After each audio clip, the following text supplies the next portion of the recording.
అంటే పునరుద్ధరించడానికి ఇంకా వాలంటరీ వ్యవస్థ అనేది రద్దు కాల. అంటే తాత్కాలికంగా ఎలక్షన్ కమిషన్ ఎన్నికల వేళ వాళ్ళని 2 నెలలు విధులకి దూరంగా ఉండమని చెప్పడం జరిగింది. అంచేత అది రద్దు అవుతే మీరు చెప్పినట్లుగా పునరుద్ధరించడం మాట వస్తుంది. అంచేత వాళ్ళు కంటిన్యూషన్లో ఉన్నారు. అయితే కొంతమంది ఈ వైఎస్ఆర్సీపీ ఒత్తిడికి లొంగి వాళ్ళ ప్రెజర్ తోటి కొంతమంది రాజీనామాలు కూడా చేసినటువంటి పరిస్థితి కూడా మా దృష్టికి వస్తూ ఉంది. అయితే ఇవన్నీ కూడా మేము మళ్ళీ రివ్యూ చేసుకుని డిపార్ట్మెంట్ పరంగా కూడా రివ్యూ చేసుకుని అసలు ఎంతమంది ఉన్నారు, ఎంతమంది రాజీనామాలు చేశారు, ఎవరు ఎట్లా ఉన్నారు ఏంటనేది కూడా మళ్ళీ డిపార్ట్మెంట్ పరంగా రివ్యూ కూడా చేసుకుని అయితే మేము మాత్రం ఆ రోజు ఒక మాట ఇచ్చాము, వ్యవస్థను కొనసాగిస్తాము, అదేవిధంగా ఇంటింటికి పింఛన్లు అందజేస్తామని చెప్పాం.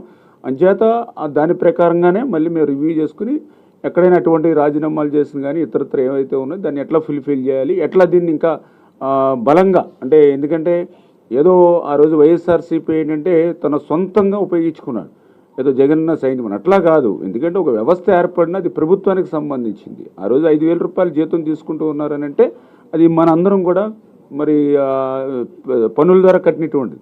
ఇప్పుడు ఎన్టీ రామారావు గారు మండల వ్యవస్థను తీసుకొచ్చాడు. అంచేత మండల వ్యవస్థ ఎన్టీ రామారావు గారు తీసుకొచ్చారు కాబట్టి మండలంలో ఉన్నటువంటి అధికారులందరూ కూడా తెలుగుదేశం పార్టీకే పనిచేయాలి ఫ్యూచర్లో కూడా అనేటువంటి తప్పు. అలాగే డోక్రా సంఘాలు చంద్రబాబు నాయుడు గారు తీసుకొచ్చారు. అంచేత డోక్రా సంఘాలంతా చంద్రబాబు నాయుడు గారు అంటే ఆ రకంగా ఓకే ఆయన వాలంటీర్ తీసుకొచ్చారు, కానీ అది ప్రభుత్వానికి ప్రజలకు పనిచేసేటువంటి విధంగా మలచాలి తప్ప పార్టీకి మలిచేటువంటి విధానంలో ఒక రకంగా చెప్పాలంటే ఆయన నమ్ముకుని పాపం వీళ్ళ వాలంటీర్స్ కూడా దెబ్బతిన్నారు.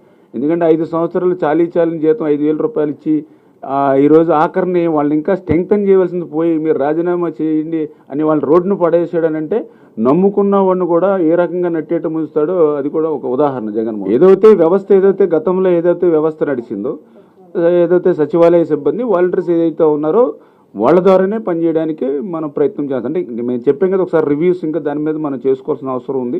ఎందుకంటే నిన్ననే మనం ప్రమాణ స్వీకారం చేయడం జరిగింది.